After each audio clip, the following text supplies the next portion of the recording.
आणि मला खात्री वाटते की मलकापूर नगर परिषद येणाऱ्या काळामध्ये अतिउत्तम काम करेल आणि या राज्यामध्ये एक आदर्श नगरपालिका म्हणून नावलौकिक मलकापूर नगर परिषद मिळवू शकेल. काही गोष्टींच्या बाबतीमध्ये निवडणुकीमध्ये आपण शब्द दिला होता. सगळ्यात महत्वाचा शब्द जो या शहरातल्या नागरिकांना आपण दिला होता तो असा होता की मलकापूर शहर झोपडपट्टी मुक्त करायचं. आता झोपडपट्टी मुक्त मलकापूर शहर करण्यासाठी ज्या अडचणी आहेत त्याचा आढावा आम्ही निश्चित घेत आहोत.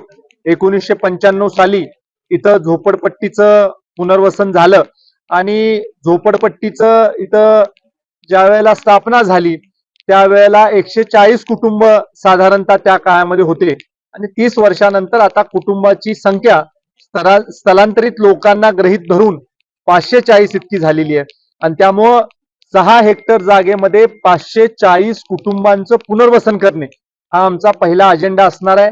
दिवस रात्र ह्या नवीन निवडून आलेल्या सगळ्या लोकांनी काम करायचंय आणि केंद्र आणि राज्य सरकारच्या माध्यमातून प्रधानमंत्री आवास योजनेच्या माध्यमातून आपल्याला कसं याचं पुनर्वसन करता येईल आणि या शहरामध्ये कुठेही झोपडपट्टी दिसणार नाही या बाबतीमधला प्रयत्न आपल्याला करावा लागणार आहे. त्याचबरोबर शहरामध्ये अत्यंत चांगल्या पद्धतीने जी 24/7 योजना ही याच्या पूर्वीच कार्यान्वित झाली होती त्याचा विस्तार करण्याचा एक जबाबदारी आमच्यावर आहे. नळ पाणी पुरवठा योजना चांगली करत असताना आधुनिक कशी आपल्याला त्याच्यामध्ये काही सोयी सुविधा करता येईल याच्यासाठी देखील आम्ही प्रयत्नशील राहू.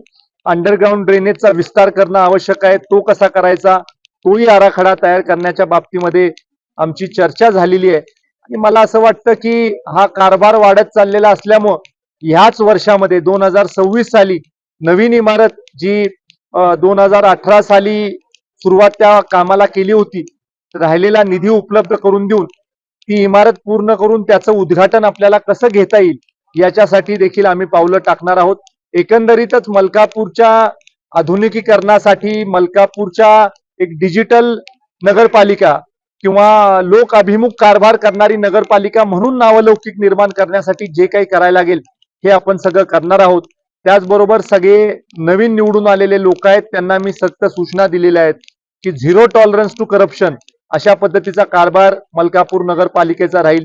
कुठेही सामान्य माणसाचं शोषण होतंय अशा पद्धतीच्या तक्रारी येता कामा नये.